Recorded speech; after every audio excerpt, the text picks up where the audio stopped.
Rashk nima u rashk? Yoningdagi ayoling eng zo'ri, eng yaxshisi u saniki. Boshqa odamlarning orzusi shunday deb qabul qilgin. Ana u qarab kimdir yoqtirsa uni ayolni yo gap otib yaxshi ko'rib, tikilib qaragan bo'lsa, ayolni ezish kerak emas, faxrlanish kerak. Men eng zo'r ayolga, eng go'zal, ideal ayolga uylandim deb faxrlan bo'ldi.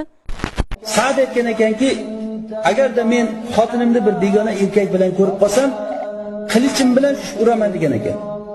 Ya'ni qilichni yonchasiga urmayman, qilichni tig'i bilan uraman degan.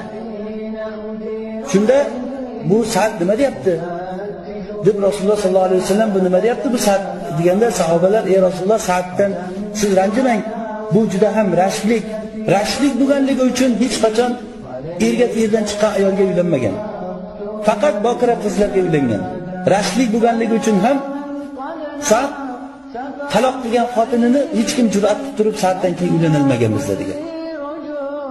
Sa'd ibn Muaziya. Shunda Rasululloh sollallohu alayhi vasallam sizlar Sa'dni rashkli deb turib rashkidan ajablanyapsizlarmi?